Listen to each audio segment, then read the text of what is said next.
Hi అండి. ముందుగా అందరికీ నమస్కారం. ఇక్కడైతే మీకు కర్ణాటకలో ఒక ప్రత్యేకమైన ఫెస్టివల్ జరుగుతుందండి. అదైతే మీ అందరికీ నేను చూపిస్తాను. ఇప్పుడు ఇక్కడ వచ్చేసి కర్ణాటకలో ఈ ఫెస్టివల్ అనేది 800 సంవత్సరాల క్రితం నుంచి జరుపుతారంట. ఈ ఫెస్టివల్‌లో ప్రత్యేకత, ఇక్కడ విశేషం, ఈ పండుగ ఎలా చేస్తారు, అసలు ఈ పండుగ ఎవరికి చేస్తారు, అసలు ఈ పండుగ ఎలా వచ్చిందనేది మీకు ఈ వీడియోలో అయితే నేను డీటెయిల్‌గా చెప్తాను. వీడియో అయితే ఎక్కడ మిస్ అవ్వకుండా పూర్తి వరకు చూసేయండి. దయచేసి నా ఛానల్ ఎవరైనా ఫస్ట్ టైం చూస్తున్న వాళ్ళు, ఈ వీడియో ఎవరైనా చూస్తున్న వాళ్ళంటే నా ఛానల్ని లైక్ చేసి సబ్స్క్రైబ్ చేయండి. అలానే కామెంట్ కూడా చేయండి ఈ వీడియో మీద మీ ఒపీనియన్ ఎలా ఉందో.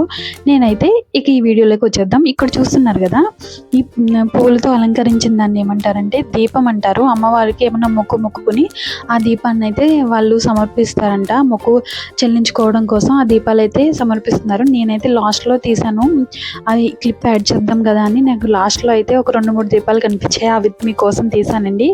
ఇక్కడ ఈ ఫెస్టివల్ అనేది కరగ ఫెస్టివల్ అంటారంట. కర్ణాటక స్పెషల్ అండి ఇది 800 సంవత్సరాల క్రితం నుంచి జరుపుకునే పండుగ అంట. ఇది చాలా ఆచారంగా వస్తుంది. ఈ పండుగ ద్రౌపది అమ్మవారికి చేస్తారంట. ద్రౌపది అమ్మవారు ప్రతి సంవత్సరం ఈ పండుగ చేయమని కోరారంటండి. అందుకని ఆమె ప్రతిరూపంగా ఈ పండుగని వాళ్ళు చేస్తారు. ఈ పండుగలో ప్రత్యేకం ఏంటంటే పువ్వులతో అలంకరించిన కరగని పంతులు గారు ఎత్తుకుంటారు. అదే అండి, పూజారి గారు ఉంటారు కదా, ఆయన ఎత్తుకుని దాన్ని తెల్లవార్లు ఆ కరగ పడకుండా భక్తిగా శ్రద్ధలతో ఉపవాసం ఉండి చాలా శ్రద్ధగా చేయాలండి ఈ పండుగ.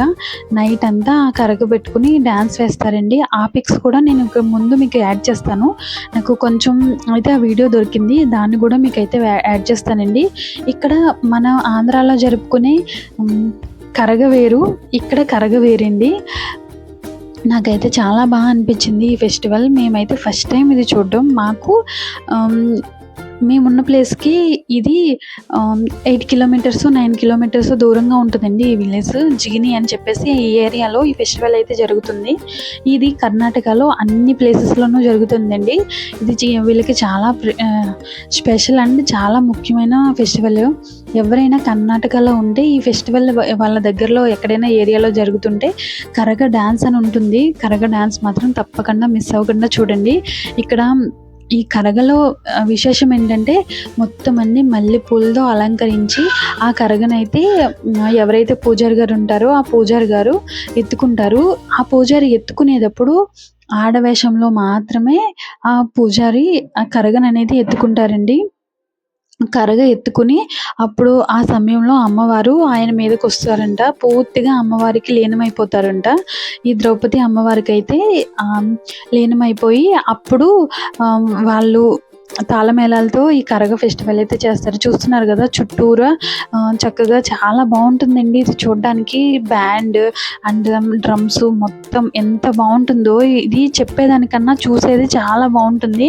మేమైతే దూరం నుంచి చూసాము, మేము ఎక్కువ క్యాప్చర్ చేయలేకపోయాను.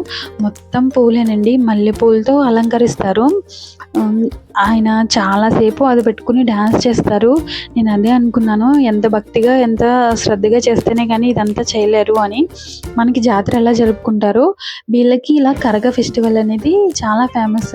ప్రతి ఏరియాలోనూ చేస్తారు. అలానే ప్రతి గుళ్ళోనూ అమ్మవారిని తీసుకొచ్చి రథాల మీద ఈ ఫెస్టివల్ జరిగేటప్పుడు అయితే నైట్ అంతా ఊరేగిస్తారండి. నైట్ అంతా ఈ ఫెస్టివల్ ఒక 3 days చేస్తారు. కరగ ఫెస్టివల్ మాత్రం ఫస్ట్ డేనే జరుగుతుంది.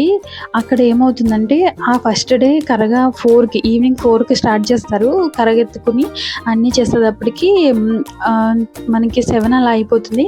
ఆ తర్వాత మనం అమ్మవారి ఊరేగింపు, అక్కడ జరిగే ఎగ్జిబిషన్, తర్వాత షాప్స్, స్టాల్స్, ఫుడ్ అంతా ఉంటుంది. ఇది ఊరా జరుగుతుందండి. ఇక్కడ చిన్న విలేజ్ జిగిని అనేది. ఈ విలేజ్లో ఇలా జరుగుతుంది కదా, ఇంకొక చోట ఇంకొక ఏరియాలో కూడా ఇక్కడ చూడండి ప్రత్యేకంగా వీళ్ళు మన సైడ్ ఊరేగింపు కన్నా ఇక్కడ ఊరేగింపు చాలా ప్రత్యేకంగా అనిపిస్తుంది. అన్నిటికన్నా ప్రత్యేకం ఈ పూల రథం అండి. ఈ పూల రథంలో అమ్మవారిని ఊరేగిస్తారు.